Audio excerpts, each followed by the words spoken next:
नमस्कार, recipes with तारा मध्ये तुमच्या सर्वांचं स्वागत आहे। तर आज आपण हिवाळा स्पेशल सर्दी ताप खोकल्यावर असा काढा बनवणार आहोत। चला तर सुरुवात करू रेसिपीला। तुम्ही माझ्या चॅनलला सबस्क्राइब नसेल केलं तर नक्की सबस्क्राइब करा।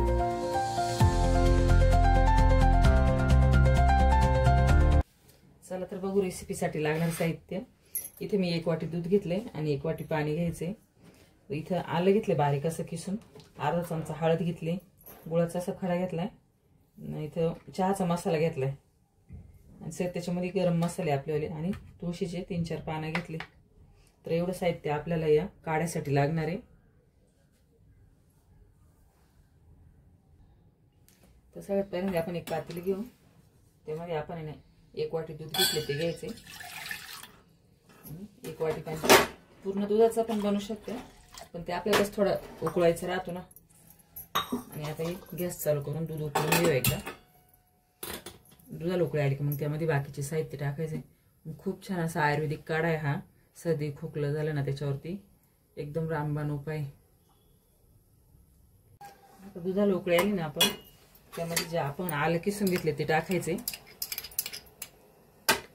आणि चहाचा मसाला। चहाच्या मसाल्याची रेसिपी माझ्या चॅनलवर आहे, तुम्ही जाऊन तिथे बघू शकता। आय बटनवर क्लिक करून तो चहाचा मसाला पण मी घरी बनवलाय, खूप छान असं झालाय।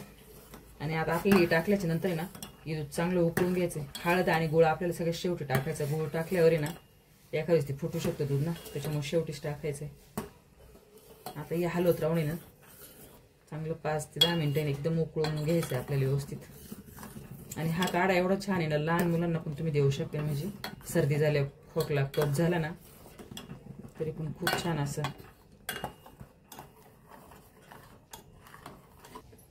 आता ना हळद टाकून घेऊ आपण।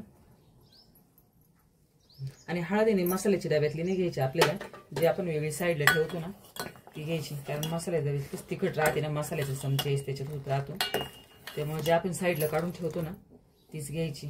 आता हळद टाकल्यावर पण थोडं उकळून घेऊ। असं कडाला लागून नाही द्यायचं, मग ते ना करपट लागलं असं कडाला सोडून काढून घ्यायचं। चांगलं आटून घ्यायचं आपल्याला ते। आता याच्यातून आपण तुळशीची पाने घेतली ते पण घालून घेऊ। याच्यामध्ये तुम्ही गवती चहा पण टाकू शकता असेल तर। ते छान उकळून घेऊ परत 2-3 मिनिटं आणि नंतर गॅस बंद करून आपल्याला गूळ टाकायचा यामध्ये।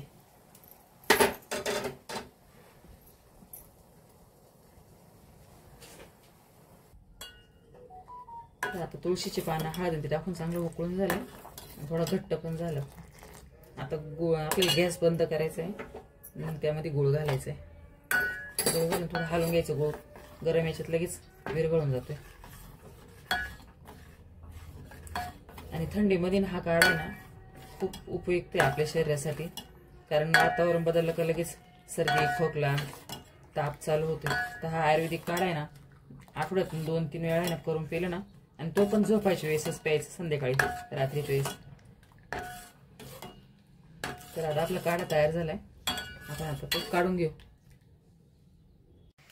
तर अशा प्रकारे आपला ना आयुर्वेदिक काढा तयार झालाय। तुम्ही पण नक्की करून बघा तुमच्या घरामध्ये। ज्यांना सर्दी खोकलाय ना त्यांच्यासाठी खूप छान अशी रेसिपी आहे, तुम्ही लहान मुलांना पण देऊ शकता। आणि यामध्ये मी गुळ वापरला, तुम्ही गुळाऐवजी साखर पण वापरू शकता। नक्की करून बघा। व्हिडिओला लाईक करा, चॅनलला सबस्क्राईब करा। चला तर भेटू अशा नवीन रेसिपी बरोबर। व्हिडिओ पाहिल्याबद्दल सर्वांचे धन्यवाद।